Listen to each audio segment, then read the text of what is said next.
Let's clear something up right now. Cars are usually terrible investments. Most of them lose money the second you drive them off the lot. Fast, brutally, no mercy. But here's the part nobody likes to admit.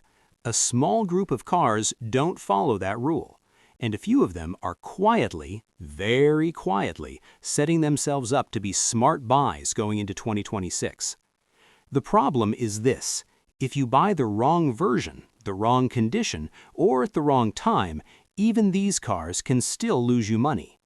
Today, I'm breaking down 10 cars that can hold value or even appreciate in 2026, why they work, and exactly how people still mess them up. Number 1. The Porsche 911 997.2 from 2009 to 2012. This is one of the safest enthusiast plays on the board.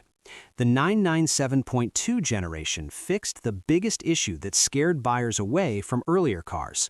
Engine problems were largely resolved, reliability improved, and the build quality stayed unmistakably Porsche.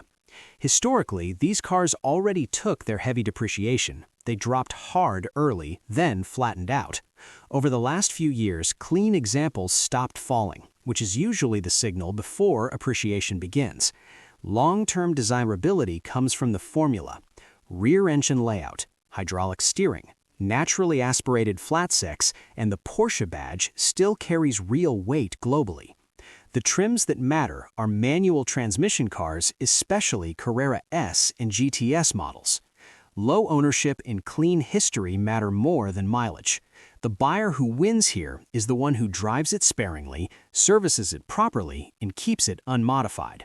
Where people lose money is buying neglected examples, overpaying for high-mileage cars, or assuming every 911 is equal. They're not. Overall, maintenance isn't cheap, but reliability is far better than the internet suggests when these cars are maintained correctly. This is one of those moments before prices creep, instead of spike. Number 2, the Lexus LC 500 from 2018 to 2021. This one surprises people, and that's exactly why it's here. The LC 500 depreciated hard early because it launched expensive and confused the market. It wasn't a track car, it wasn't a traditional luxury coupe. That uncertainty scared buyers away. But step back and look at it now. A naturally aspirated V8, Japanese reliability, drop-dead design, and a cabin that still feels genuinely special. Depreciation has slowed dramatically, and that's the key. When a car stops falling, it starts attracting long-term buyers instead of bargain hunters. The trims to focus on are V8 miles only, no hybrids. Neutral colors help resale. This car works for buyers who want something emotional without German maintenance anxiety. Where people lose money is assuming it's a flip. It's not. This is a long hold. Collectors look at this and see the end of an era, while most people still think it's just a pretty Lexus.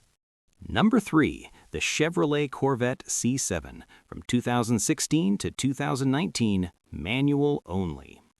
This is where average buyers get it wrong. Everyone talks about the C8, mid-engine hype, headlines. But the C7 manual is the last of its kind. Front engine, manual transmission, big naturally aspirated V8. The C7 took a hit when the C8 launched, and that created opportunity. Depreciation flattened as enthusiasts realized what they were losing, not gaining. The trims that matter are manual Z51 and Grand Sport cars. Manuals are everything here. This car rewards owners who keep it stock, well-documented, and properly maintained. Where people lose money is assuming automatics will follow the same curve. They won't. Ownership costs are reasonable for the performance, and reliability is strong as long as the car hasn't been abused. This is not a daily commuter investment. It's a weekend car with discipline. Number 4, the Toyota Land Cruiser 200 series from 2013 to 2021. This one isn't about speed, it's about trust. The Land Cruiser has a reputation built over decades. Bulletproof reliability, global demand, real off-road credibility. Depreciation on these was never steep, and recently it's been almost non-existent.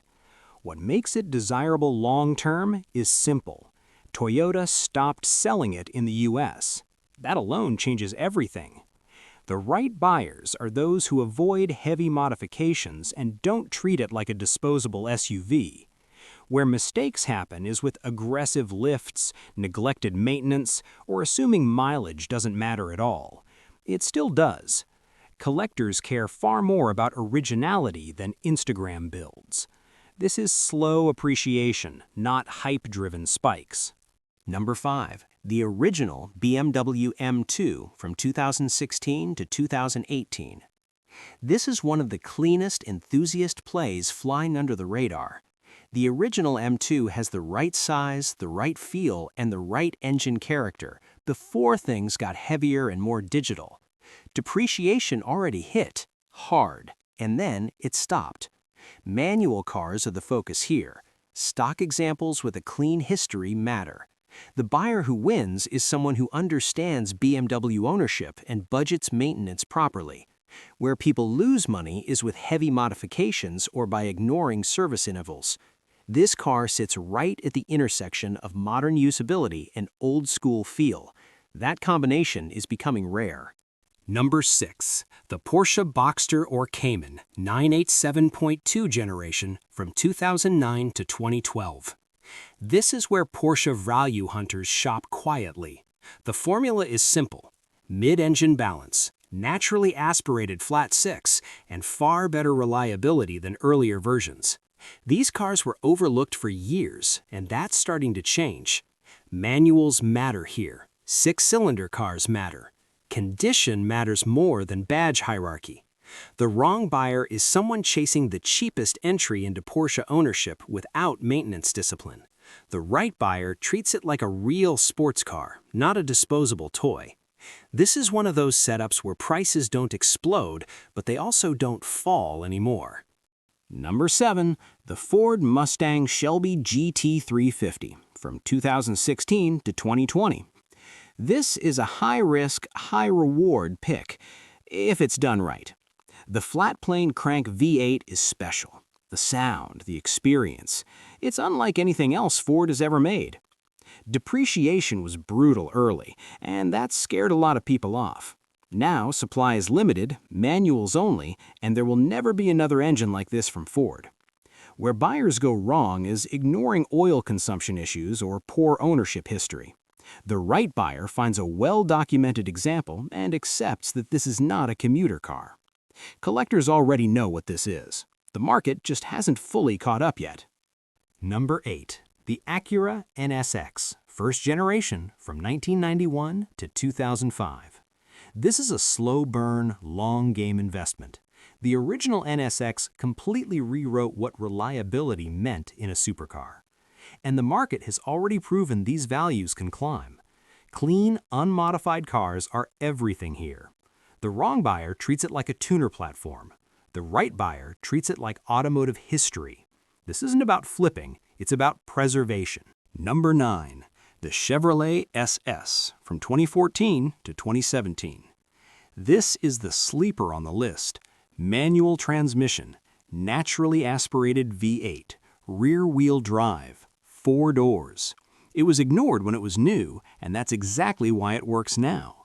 Production numbers were low, and enthusiast awareness is rising. Where people lose money is buying automatics or high-mileage former fleet cars. Collectors love cars nobody noticed at first. This fits that pattern perfectly.